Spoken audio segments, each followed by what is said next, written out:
Brunei और Indonesia के 4 दिनों के दौरे के लिए प्रधानमंत्री मनमोहन सिंह आज रवाना। कल वे ब्रुनेई में पूर्वी एशिया शिखर सम्मेलन और 11वीं भारत आसियान सम्मेलन में शिरकत करेंगे। इसके साथ ही डॉक्टर सिंह वहां अपने ऑस्ट्रेलियाई समकक्ष टोनी अवार्ड के साथ भी द्विपक्षीय बातचीत करेंगे। आसियान शिखर सम्मेलन में जाने से पहले प्रधानमंत्री ने अपने बयान में कहा कि कुछ सालों में भारत की आसियान और उसके सदस्य देशों के साथ मजबूत, व्यापक और बहुआयामी साझेदारी विकसित हुई है।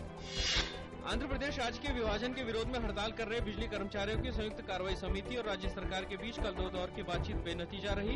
राज्य में बिजली कर्मचारियों की पिछले 3 दिनों से हड़ताल जारी है। सरकार ने तेलंगाना पर मंत्री समूह का पुनर्गठन किया। नए मंत्री समूह में रक्षा मंत्री ए एंटनी को शामिल किया गया है, जबकि मानव संसाधन मंत्री पल्लव राजू अब मंत्री समूह में शामिल नहीं होंगे। मंत्री समूह के सदस्यों की संख्या 10 से घटाकर 7 कर दी गई है। सुप्रीम कोर्ट ने लॉबिस्ट नीरा राडिया के फोन रिकॉर्ड की जांच का काम पूरा करने के लिए अधिकारियों के विशेष दल को 3 महीने का अतिरिक्त समय दिया। यह जांच दल कॉर्पोरेट जगत के लोगों, नेताओं और दूसरे व्यक्तियों के साथ राडिया की बातचीत में आपराधिकता के पहलू की जांच कर रहा है। भारत ने श्रीलंका में रह रहे तमिल समुदाय के लोगों के लिए समानता, न्याय और आत्मसम्मान सुनिश्चित करने के लिए अधिकारों के अर्थपूर्ण हस्तांतरण और मामले के स्थायी राजनीतिक समाधान का समर्थन किया है। पब्लिक ट्रांसपोर्ट को बढ़ावा देने के लिए पेट्रोलियम मंत्री वीरप्पा मोइली आज मेट्रो से सफर करके मंत्रालय पहुंचे। अपनी इस पहल पर मोइली ने कहा कि अगर सभी लोग सप्ताह में 1 दिन पब्लिक ट्रांसपोर्ट का इस्तेमाल करेंगे तो देश को इसका काफी लाभ होगा। सितंबर में व्यापार घाटा कम होकर 6.76 अरब डॉलर पर आया, जो 1 साल पहले इसी अवधि में 17.15 अरब डॉलर था। सितंबर में निर्यात 11.15% बढ़कर 27.68 अरब डॉलर रहा। सितंबर में आयात 18.1% घटकर 34.44 अरब डॉलर रहा। शेयर बाजार आज गिरावट के साथ खुला। सेंसेक्स 135 अंक नीचे 19,848 पर खुला, तो निफ्टी भी 50 अंक नीचे 5,878 पर खुला। आज अंतर बैंक विदेशी मुद्रा बाजार में डॉलर के मुकाबले रुपया 51 पैसे की कमजोरी के साथ 62 रुपए 30 पैसे प्रति डॉलर पर खुला।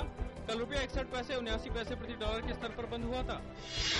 संयुक्त राष्ट्र और हेग स्थित परमाणु हथियारों के विस्तारों को रोकने के लिए काम करने वाला वैश्विक संगठन OPCW सीरिया के राष्ट्रपति बशर अल असद के परमाणु हथियारों के जखीरे को नष्ट करने के लिए और निरीक्षक दल भेजेंगे।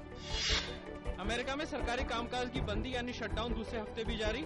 हाल फिलहाल इसका कोई हल निकलता नजर नहीं आ रहा। गौरतलब है कि राष्ट्रपति बराक ओबामा के स्वास्थ्य कार्यक्रम ओबामा केयर को लेकर विपक्ष के साथ जारी गतिरोध के चलते संसद का अनुमोदन नहीं मिला।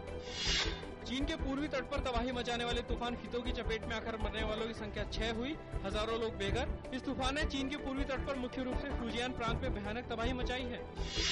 पाकिस्तान में लड़कियों की शिक्षा के लिए आवाज उठाने वाली मलाला यूसुफजई की कहानी अब किताबों के जरिए लोगों को पढ़ने को मिलेगी। पिछले साल आतंकियों के हमले में गंभीर रूप से घायल हुई मलाला के जीवन पर आधारित किताब आई एम मलाला न्यूयॉर्क में बिक्री के लिए रखी गई।